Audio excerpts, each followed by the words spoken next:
南无本师释迦牟尼佛，南无本师释迦牟尼佛，南无本师释迦牟尼佛。We pay homage to our respected teacher, Shakyamuni Buddha. Good to see everybody's back here today. So I've got a few questions. Do we want to take on those 3 questions, or you have some questions for me from the audience, or we can just go on to the 3 questions that I got through the email? No? Nobody have any other questions? All right. Then we go on to these 3 questions, actually quite interesting questions that Varsha actually sent. Next time, give me a little bit more time. Send it a little bit earlier.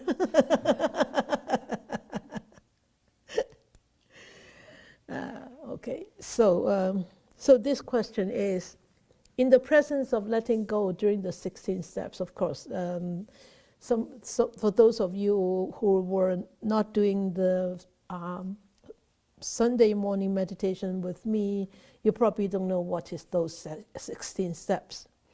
The 16 steps is 16 steps to in the Anapanasati meditation. That means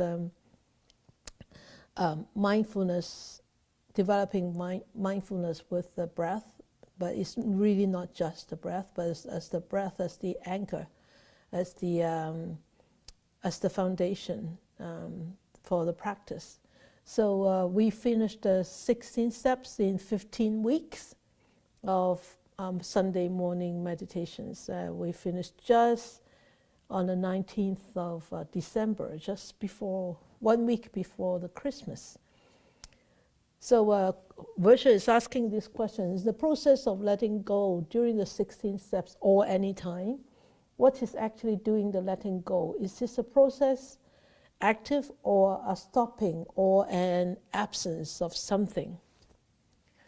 You see, you can see from this question, Varsha is a person of likes to dissect and think and dissect and think and dissect and think. So she's giving me so many options of really what is actually doing the letting, who is actually doing the letting go? What is this, a really process, active process, or stopping or absence of something?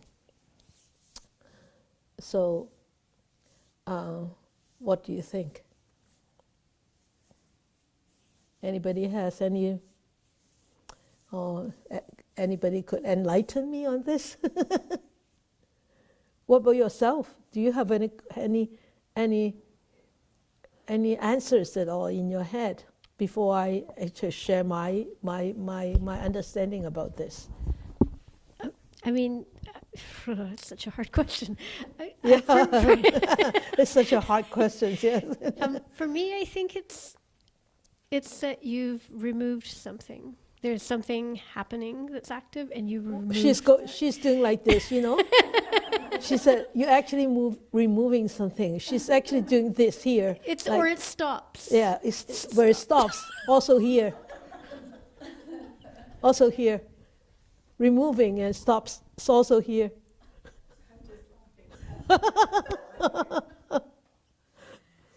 Okay. She already gave me the answer, what she thought about this. You did. It's all in your head. You think. Put your hand down. No, I mean, hold your hand there. Don't try to go there anymore. It's too much here. Too much thinking here. So anybody else in the audience would have any enlightened thoughts about this?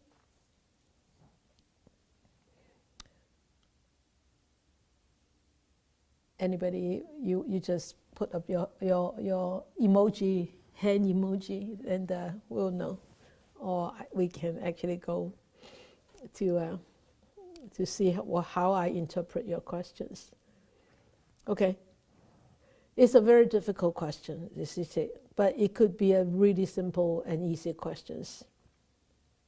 It's really not difficult when you don't think about it. But because you're using this to think about this question, so why it's very difficult. Okay, the letting go part is really not something that you take it out and put it down. No, you can't do this, and we are not doing this at all. Remember, the practice of the Buddha's teachings is really not to take something in and then something will be taken out. As well, what I want to express is, okay, I practice meditation, so I'm gaining something. By gaining something, that means I will be removing something. Yeah, but it's not. It's really not like that. So, of course, when through the meditation, we are practicing this mindfulness, this awareness, this equanimity, and this focus.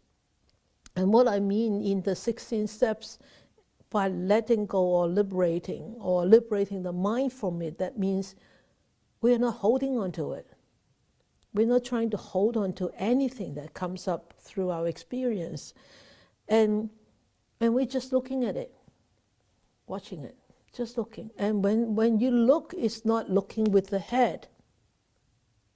It's not looking with the eyes.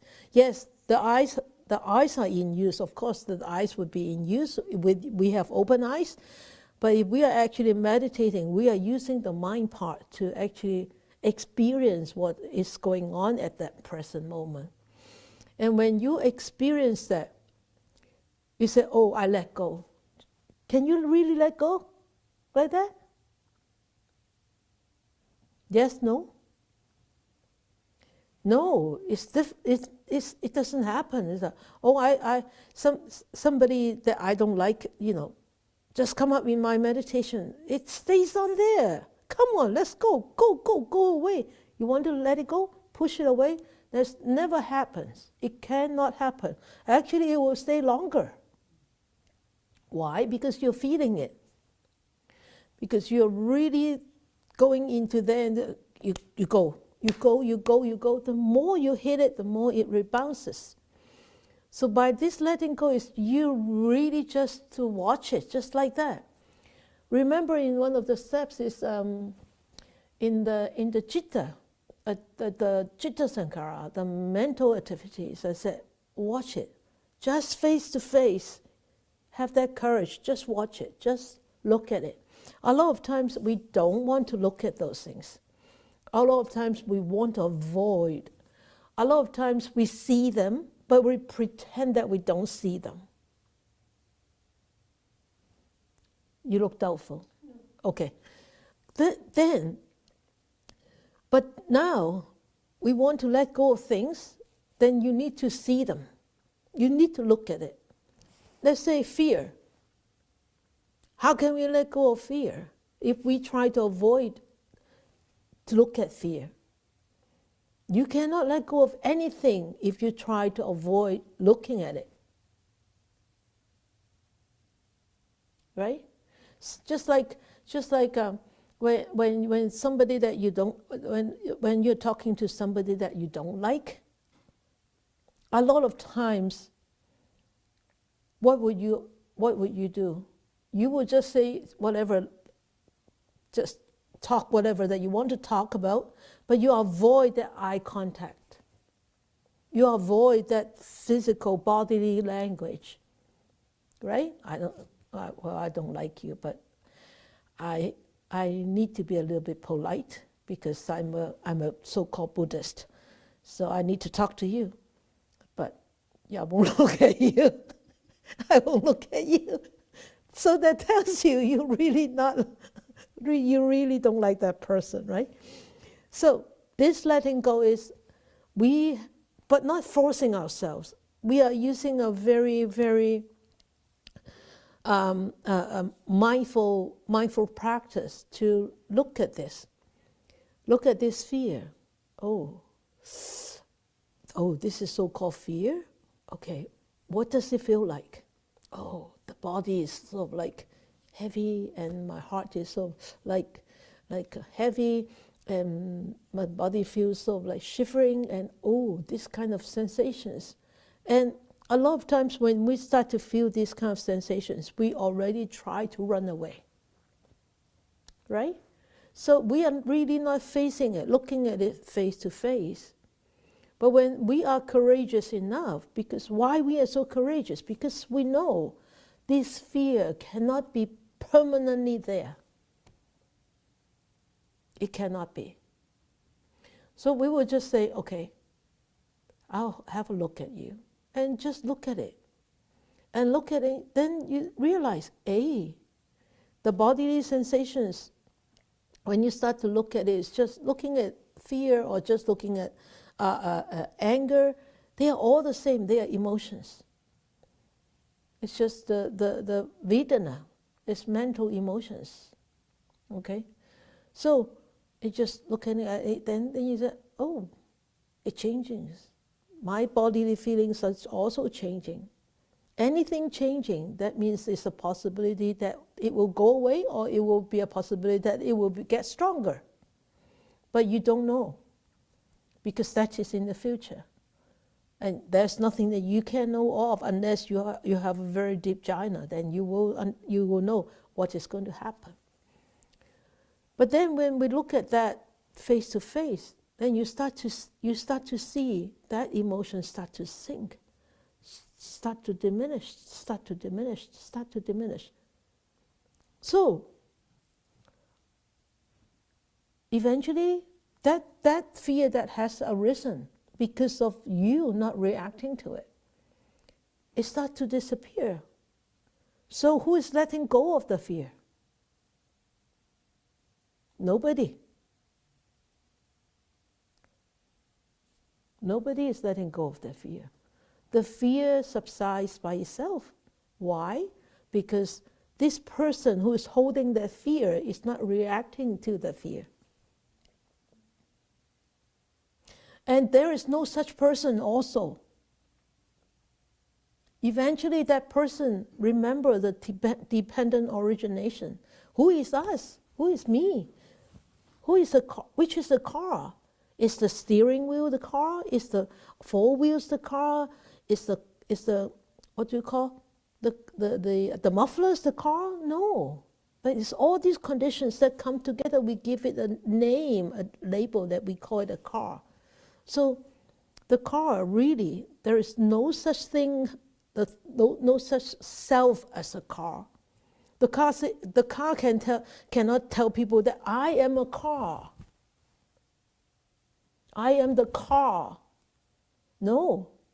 The car is just a name to be given to all those components which are put together, assembled together in a particular way, and it will operate in a particular way, and we call it a car. So, who is really letting go? And you say, what is actually doing the letting go? Nobody is doing any letting go. When you try to do letting go, you are not letting go. You are actually making it stronger. Because you try to what? Push it away. And the more you push it away, the more it will rebound. Remember this all the time. Is this a active process, right? Process active or active process? It is an active process when you are actually being mindful. It is an active process. But can it be a passive process? I think so. I think so too. Because why? Passive, that means we are actually doing nothing. We're just watching it. Isn't that passive? But because you're watching it, so that is active too. You're putting effort into it, so that is active. But you're putting effort into it, not trying to push it away. You're putting effort into developing this mindfulness. And because of that mindfulness, you are actually able to observe this whatever that needs to be let go of in a very objective way. So, or a stopping or an absence of something. I don't understand what you are asking in here, but absence of something, what is mean by absence of something? What do you mean by that? Gone? Yeah, something you have to, like something is removed from the process in order for you to Let go? I think it's that sort of that pushing away you're talking about. Yeah. So I'm thinking that once you stop that active pushing away, that's the absence of that pushing away. Like there's something active we're doing, and if we stop doing that, then we can actually let go. Exactly. You know what? That is really a very deep question, because it's talking about the self part of our existence, and a lot of times people are so stuck in this self. I do have a self. Always think that this self is, and where is this self? This self is here. And really, when we look at this car thing, we know that car really, because of convenience, we call it a car. And so as our existence, we call it Sister Jessie because of convenience, because this whole conglomerate conditions all come together, make this person look like this, act like this, and with this feature here and all that, we give it a name called Sister Jessie, a nun. But if I am so vividly me, so when I die, there is no rebirth anymore, right? But how come rebirth would happen? How come rebirth would happen? Because there is this energy that doesn't stay here all the time. When this gone, that energy go somewhere, go into somewhere else, rebirth or whatever. Okay, so get this a little bit. Yeah. So remember, letting go is really not a really. You're not trying to do anything. Don't try to do anything. The more you try to do, the more you get frustrated. The more you will start to grasp. Even though intentionally you don't want to grasp, but you're already grasping when you want to let go. Yeah? You have something to say?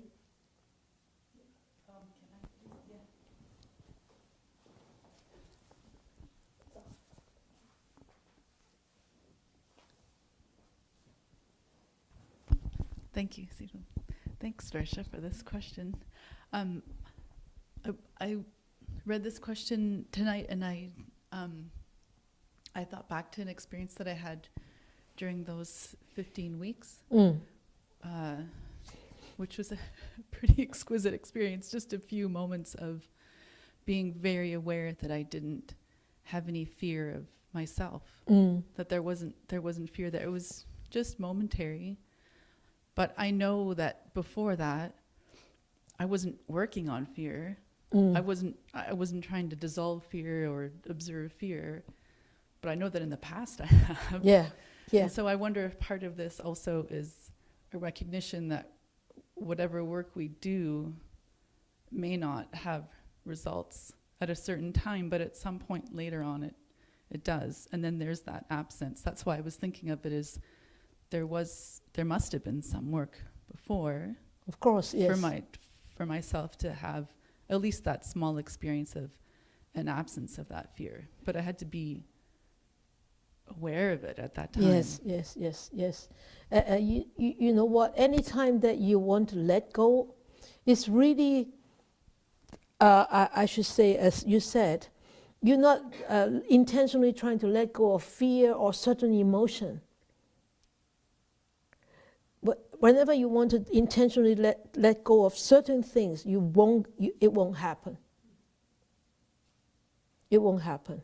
So, as Eva said, momentarily she knows that, oh, there's no fear, and that is really a very liberating moment at that moment, right? It's actually very liberating, very light, and the body and the mind feel so, wow, as if in awe at that time. Yeah. Okay. All right. Good. Anybody else have anything to add to this letting go, a process of seeing the things according to Dhammamudra?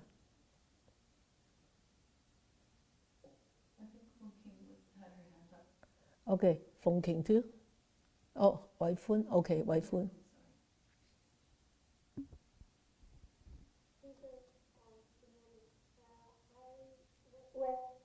Today, I follow Sze Fu's instruction for meditation, and one moment I feel, feel hard inside, and I'm afraid that I will sweating a lot, and at that mind I feel fear, and Sze Fu said, don't go to habitual reaction. process. So Yeah. I think just sweating. Why I'm fear? So I'm do nothing. Still sit there, and for a long time, no sweating. I feel very comfort and peaceful. So that's my feelings. That what Sze Fu said, letting go. Do nothing. Do nothing. My mind. So thank you. Yeah, do nothing. Do nothing but being aware. Not trying to intentionally, actively do anything. But that mindfulness is active. It's very important. Okay, the second question is, could you please comment on our practice as it relates to climate change? Which is also a very good question. And as we attempt to follow the precepts of not killing or stealing, taking wholesome action and doing no harm, what is the best way for individuals in the Buddha's context to, first, is view the crisis, second, to respond? So why I put them together, I think we could actually discuss these two questions together, in one big context. So, okay. Actually, the Buddha's teachings offer great, very rich paradigms for us to see into the deep interconnectedness between us, ourselves, and the natural world, right? Very much the Buddha's teachings give us that really rich paradigms, and these actually can serve as a very strong and encouraging base for us to look at this particular issue. So as we know that we are trying to become liberated people, liberated noble persons, right? And when we see world crisis or the crisis like this, a lot of time we do respond. But how do we respond is a very, very important aspect. We have to respond with awareness and mindfulness. And of course, equanimity. And the Eightfold Noble Path can easily fit into this. Why? When we look at this view the crisis and respond, Eightfold Noble Path, right view, right understanding, we all understand that. But let us go to see right actions, bodily actions. If climate change, how could right bodily actions help or respond to climate change? What do you think?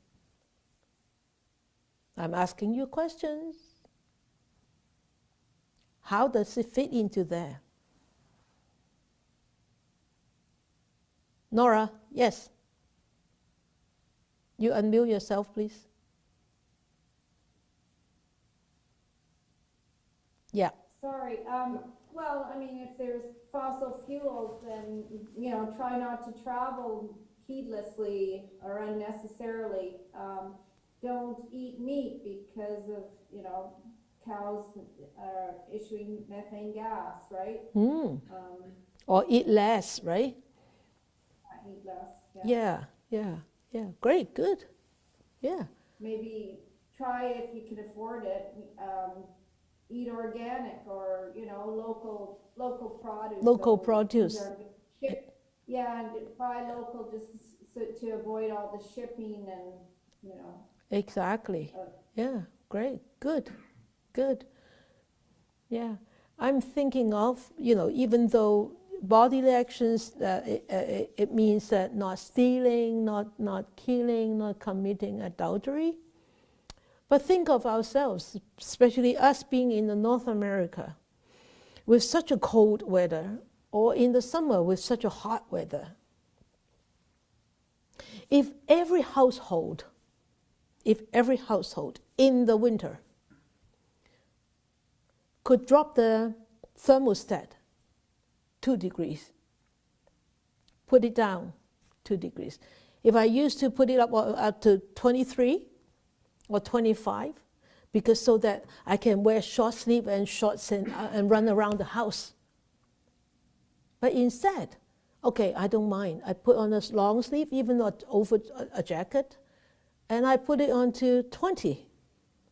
Can you imagine each household, if they lower their household temperature 1 degree? Can you imagine how much energy we are going to save? We don't have to be dramatic.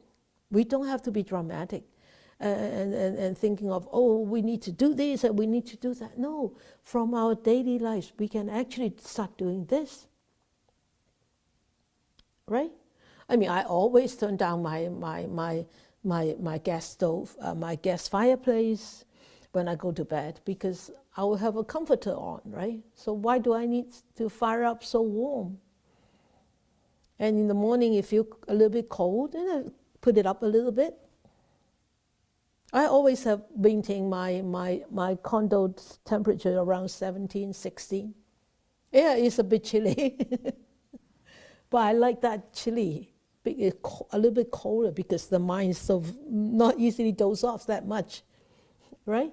So imagine if every household can do that, and every household can look after their garbage well. I experienced that when I used to fly. In the States, they have so many different kind of garbage bins, right? And one time, I bought this sandwich, and there was this paper in wrapping up the sandwich in a plastic box and all that. So the paper should go into this box, and the plastic box should go into that garbage bin.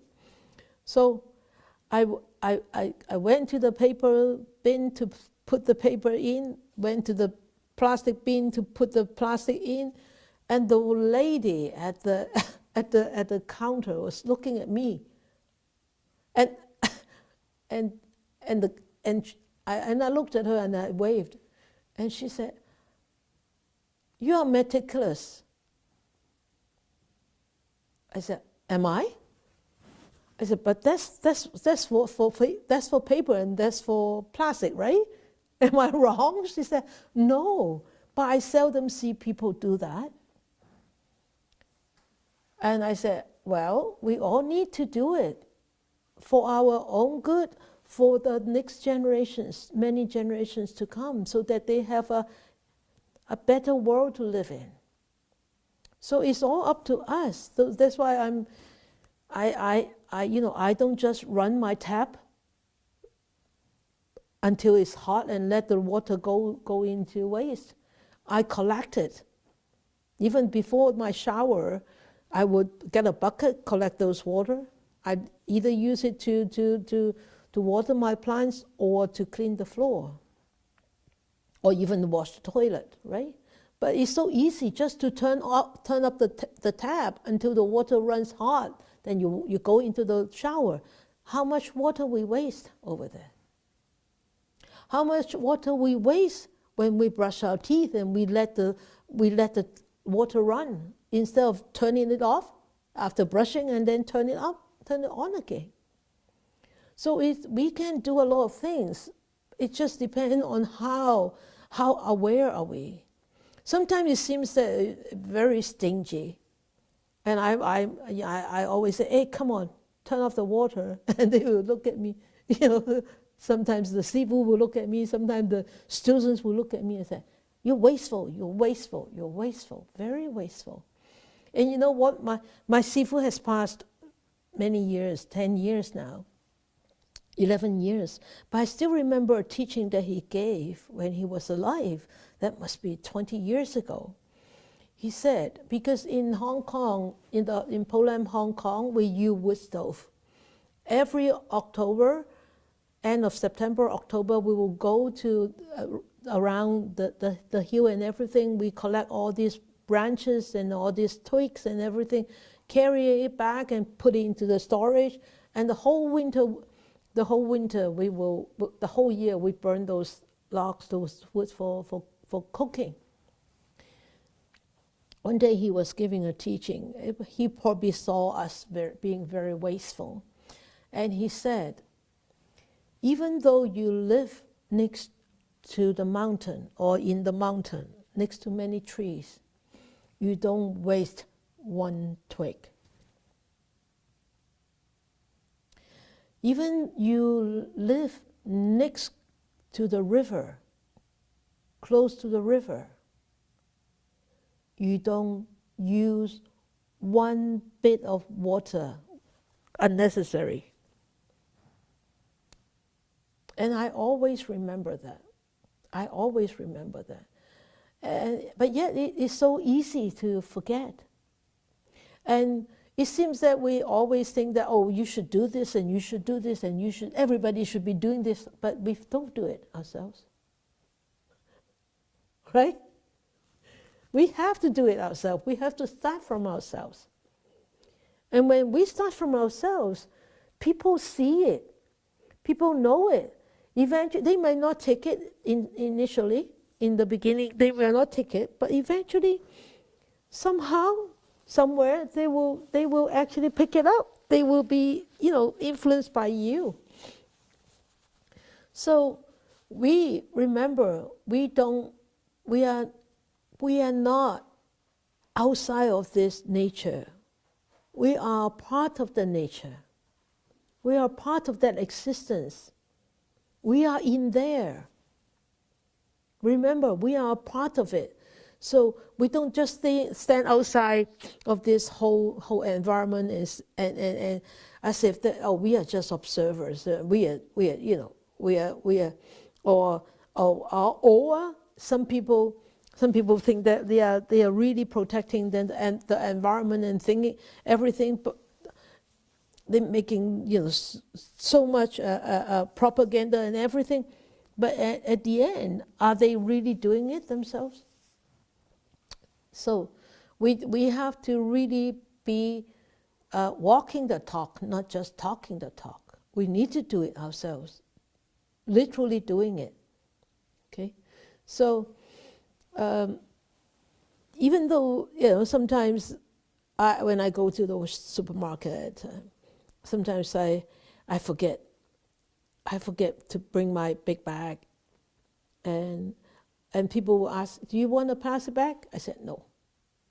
I'll stuff everything in, and I'll carry everything on my. And if I do see a plastic bag lying around, if I want, for example, if I want something that really need a bag, if I forget to bring that little bag myself, sometimes I bring my little bags too. I would just use those, but people would not use those. So sometimes I see people coming out from supermarket. Wow, 20 plastic bags, and I looked at it. I said, "That's the problem." But that's the problem, yes. But that's none of your business also. Right? We need to do it ourselves, but we cannot force it onto others. And hopefully, the more of us are doing this, we will make a difference. Okay? We'll make a difference to this world. So sometimes we need to speak out. We do need to speak out, but don't make it a politics. Do not make it a politics. Speak out, but don't make it a politics. Don't make it your standing or whatever. Just speak out. Sometimes it is necessary to speak out. When I think there is a story, something like this. One fighting for it is a nut. 2 fighting for it is something, and 3 fighting for it could work. If you say go, something like that. You remember this? Yeah, I can remember. I can remember what is really the whole thing, but. Yeah, but one person is a nut, 2 person is a wake-up call, and 3 person is the movement, right? So we should be the movement people, So even though we have all these nutty ideas, but we need to actually implement, put it into practice, and we need to do it. So if we could actually go to the city council and ask them to stop using plastic bag. The first thing we should do is to go to city council and ask them to abandon manure. I know this is a nutty question, nutty thought, but 2 of us, 3 of us can make it a movement. And I think stopping to use the manure in Chilliwack could tremendously help the environment, especially in the summer. The pollution will be way less. I tell you, and asthma will be way cut down the number of cases. Yes, Nora. Sorry, I don't have a big understanding of that manure. What are they supposed to do with it if they don't spread it as fertilizer on the ground? Where would they dispose of it, or how? No, they don't have to dispose. They have to actually let it what do you call compost. But the manure that they do now, that they use now, actually are not compost manure. They are fresh manure.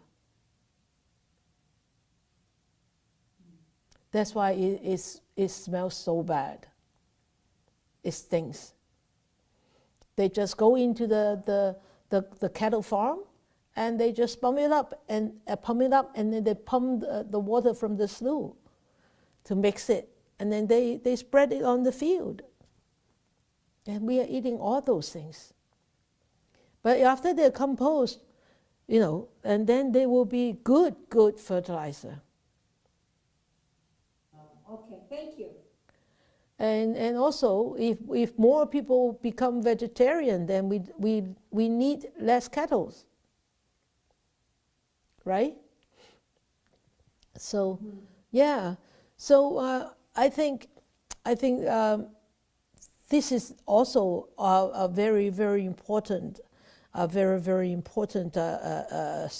subject. When we look at this, I think the first thing is we need to look at it. We need to establish a strong ground of ethics.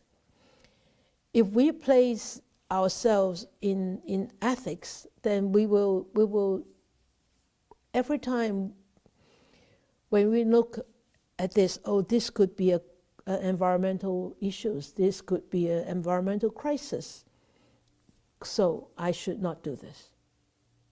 Even though it is not like stealing, not killing, not whatever, but if it's an ethical problem, then we won't do it. Do you think that opening the tap is an ethic?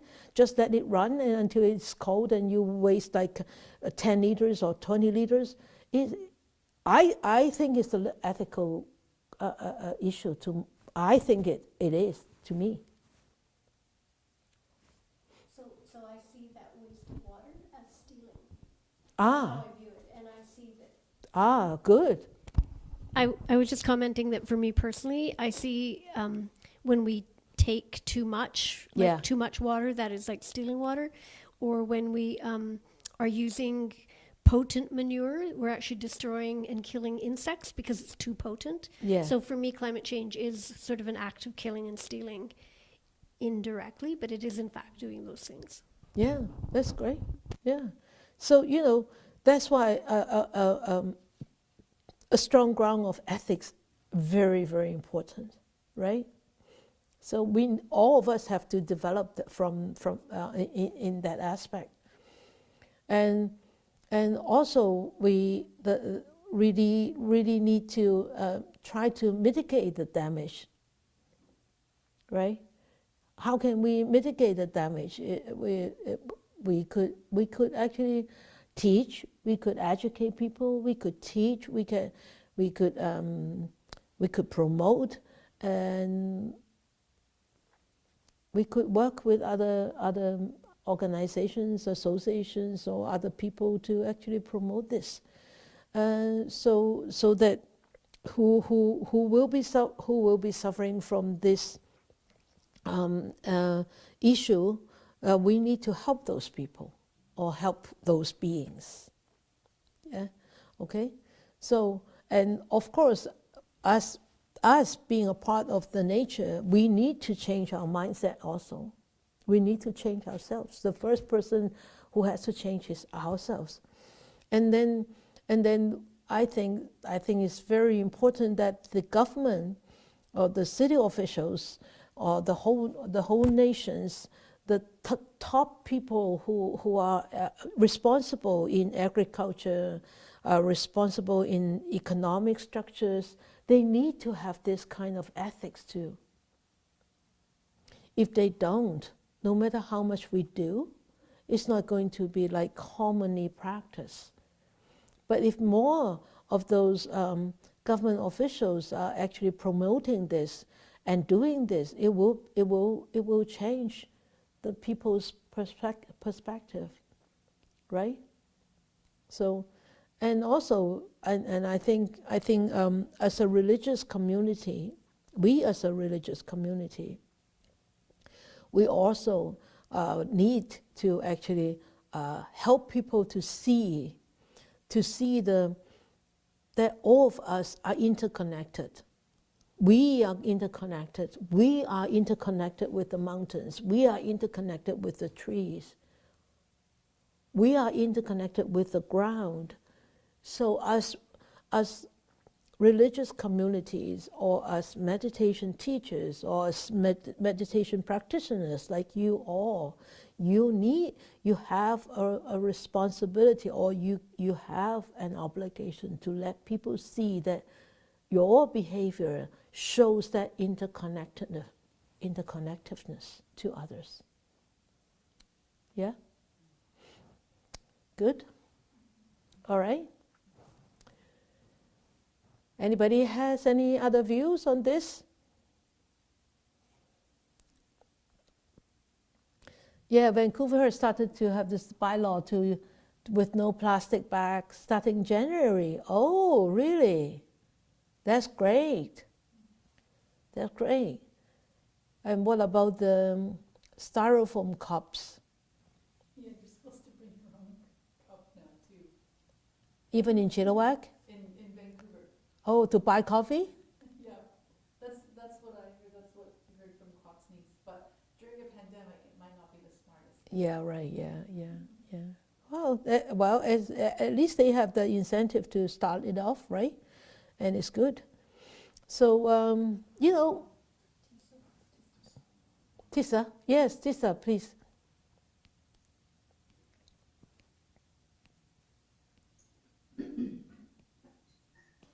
Yeah, I agree with everything that you said.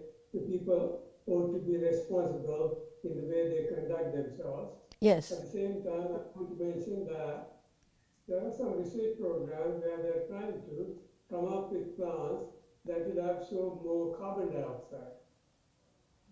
Because carbon dioxide needs to produce things. Oh. So they are trying to come up with plants that take in more carbon dioxide from the atmosphere. Oh, really? Reduce the greenhouse gas effect. Yeah. Oh, yeah, you are the expert, you would know. So, No, I'm not the expert. but are those plants all genetically made? Modified? Are they GMO things? Yeah, you need to have that, yeah.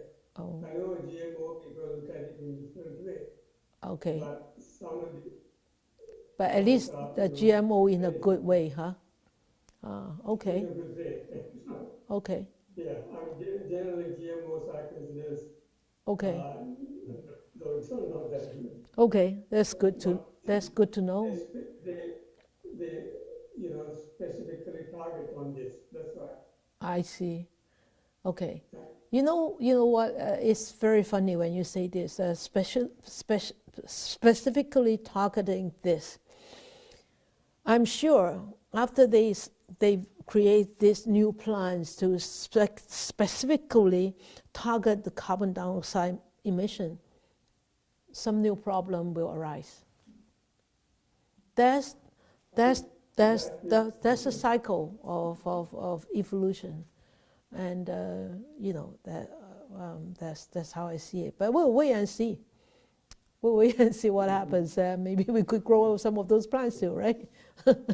But you know what? Looking at this, as the Buddhists always say about entrances, like doors, like we have sense doors and Dharma gates and all that. And this could be also a gate for people to come in to Dharma, right?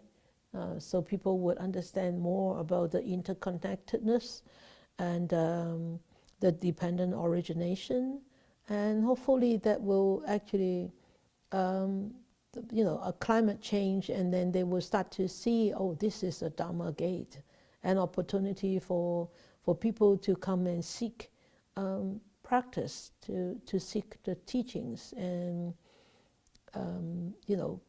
whether it's individual, whether it's collective, right? Because people will start to look, hey, is there any more and any other spiritual teachings would touch on this from a different point of view, rather than just trying to grow plants and decrease the carbon emission or whatever. But actually the whole Buddha's teaching is teaching us to deal with these kind of things, right? So when people start to look into it, then people start to connect it to the Dharma teaching. So it's really an opening, an entrance for people to actually to connect with the Dharma. Okay. All right. So we go through this and we go into the third question. The third question, I'm sorry, because I want to put the whole questions into the PowerPoint. It could be very small, but I will read it out for you. Versa said, I have found in 2 different sources the following list. There is some overlap. So what she's asking, what is the difference between a hindrance and a fetter? So she listed out the fetters. So we all know that there are 10 fetters. The 10 fetters, the first one is belief in self, and or personality view, and the second is doubt, and the third is attachment to rites and rituals. The fourth is essential desire. The fifth is ill will. The sixth is lust for material. 7 is lust for immaterial. 8 is conceit, and 9 is restlessness, and 10th is ignorance. So 10 fetters. So I don't know whether you know, the 10 fetters are actually divided into a few groups. It could be divided into 2 groups as the 5 upper fetters, 5 higher fetters, and 5 lower fetters. Okay, the lower fetters actually are binding to the sensual world. Okay, from 1 to 5 is the lower fetters. The 1 to 5th, the belief in self, doubt, attachment to rites and rituals, sensual desire, ill will. Those are called the lower fetters. That means these fetters bind you to a lower realm, like a human realm or whatever, okay? And then the higher fetters, from the 6th all the way to the 10th, the lust for material, and all the way to ignorance. These are called the higher fetters, bind you to the fine material or the immaterial realms. Okay, so these are you can categorize fetters in such a way, or also you can categorize fetters into 3 influxes. They call asava in Pali. So the first view is the personality view. That means the belief in self, the doubt, the attachment to rites and rituals, the sensual lust, are the influx of sensual desire. Okay, so that means the first 4, the first 5, and then the greed for the lust for material, the lust for the immaterial, is the because asava. That means the influx of existence. You want to exist in such a way. And then from 8th to the 10th, the conceit, the restlessness, and the ignorance is the influx of ignorance. Ignorance causes all this. Conceit and restlessness and ignorance. That's how you can actually categorize the 10 fetters. Okay? So then she's asking what's the difference between the fetters and the hindrances. So the 5 hindrances are craving, ill will, sloth, and worry, and doubt. Okay, so these 2 is actually, these are different groups of different contexts. Okay, or you can say they are part and parcel of each other also. Okay, but one very, very distinct difference between a hindrance and a fetter is hindrances, actually, because it's called hindrances, is this lifetime being an obstacle for you to enter into jhana, into meditative state, very deep meditative state. Hindrance, right? So, but fetters are very deep down. feathers goes on with your future lives. It comes from past lives, goes on with into the future lives. So fetters will be removed when one is totally liberated, right? I cannot see how sloth or drowsiness could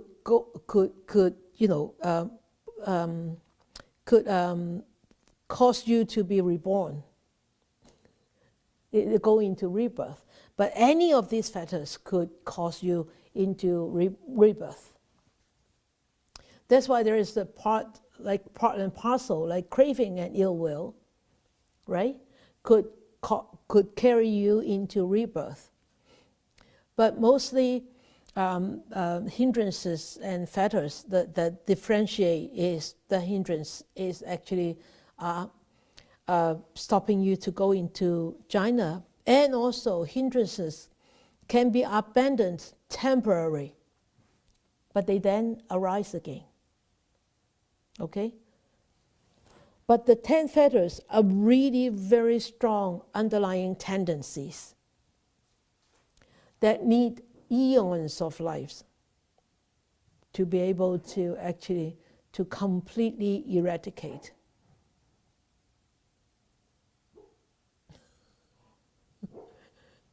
Okay?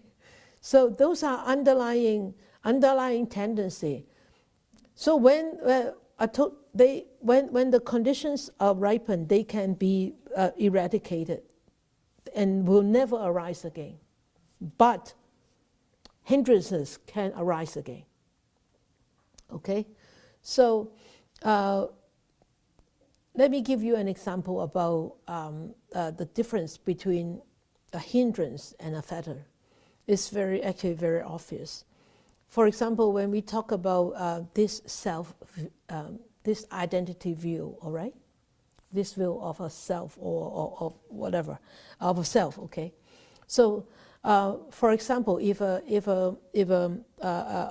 Christian, a person with a Christianity background, they're able to go into jhana. Well, I mean, in Catholicism and in Christianity, they do have meditation. They are able to go into jhana, and they do go into jhana. But when they go into jhana, what do they think? They think it's a unification with God. Isn't it? Right? So they think it's a unification with God. And that is the ultimate. That is the destiny already. So for them, the union with God is the ultimate, and there is nothing more to it. But for us, we know there is way much more beyond that. Right? So that means, yes, they overcome the hindrances, right? But they haven't overcome the fetters. Do you get that, Versha? Yes. Okay. So that person has overcome all these 5 hindrances, so they could go into such jhana in that state that they think that you're unified, they reach in union with God. But yet all these deep underlying tendencies are still there, and eventually the rebirth will come. Right? So and when rebirth come again, and they could go into Brahma realm, or they could in time fall from the Dhamma realm back into the human realm, or even into the lower realms. We don't know, right? So This is how I see the differences between the fetters and hindrances. All right? So, right on time, 8 o'clock, finish. So, anybody has anything on this? Understand this better now? Good. No more questions? Yeah, that's sometimes in the Buddha's teachings that there are a lot of things that you think, oh, they seem to overlap. Yeah, we because to our understanding that they are overlapping, but when the Buddha taught it, they're really not overlapping, right? Yeah. Okay, great. Very good questions and very, very difficult questions too. Okay, no problem. Yes, Mali.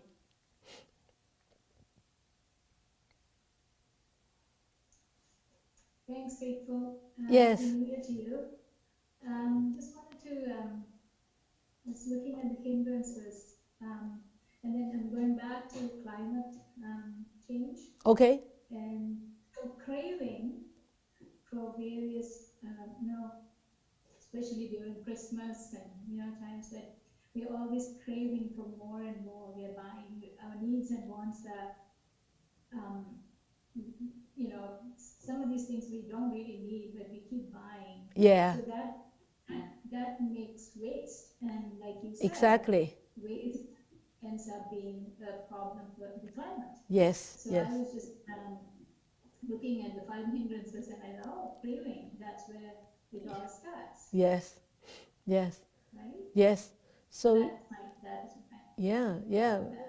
I mean, the hindrances, craving, and also when you talk about climate crisis, wise spending is also a very good act in dealing with climate crisis. Wise spending. Wise eating, right? Anything that you start off with a wisdom, wisely spent and wisely eaten, those you could actually influence so many people, and you could easily influence the environment. Okay, there are so many entanglements in everyday life that pops up in the sitting. So Fengking is that meditation practice is so difficult. There are so many entanglements in everyday life that pops up in the sitting. You see, because you actually identify yourself with these entanglements, that's why it becomes so difficult. Remember, these entanglements do not belong to you. If they belong to you, they follow you everywhere. Everywhere, 24/7. Until the day you die and after the day you die. But if you start to see these as life experiences, and they come and go, they come and go, they come and go, and all you have to do is to bring your awareness back to the present, right here, right now, and face to face look at these entanglements. And look at them, how they change. And yes, when you meditate, these entanglements pop up. These entanglements do not pop up. It's the memories of these entanglements pop up. It's the emotions to these entanglements that pop up. The entanglements are already gone. It's your memories, it's your emotions with these entanglements, right? So you need to deal with that. You don't need to deal with the entanglements. You need to check yourself. What is my mind state now? What is my mind state now? Why am I so attached to the entanglement? What can I do? What can you do? Just face to face, look at that. Hey, you? Oh, yes, this is a good friend. We say hello. And, oh, this is a friend that is going to sit here and have coffee and we're going to waste 3 hours. Well, better don't do that. Bye. Walk away. Right? Your entanglements are those friends. Sit there and endless coffee and endless tea. They don't want to let you go. Why? Because you don't want to let them go. Right? So remember, entanglements already happened and it's already in the past. It's your memories, it's your reactions, it's your own emotions towards them that won't let go. Try that again, Fung King. Keep working. Don't give up. All right? I know it's very difficult. It's not easy. You know why? Meditation is the most difficult practice. Really. Especially if you need to actually upkeep it in your daily life, it's the most difficult practice to upkeep. Especially if you are on your own all the time and no community, it's very difficult. Yeah. So, we support you. 加油. Okay? Okay? And be happy and be well. So, okay? All right, then we will dedicate our merits. May these blessings extend to all, that we with all the other living beings together will attain the Buddha way. May we wish more and more people will encounter the wise words of the Buddha, study them, understand them, practice them, and help themselves to liberate from their own entanglements, difficulties, and be truly and ultimately happy and free.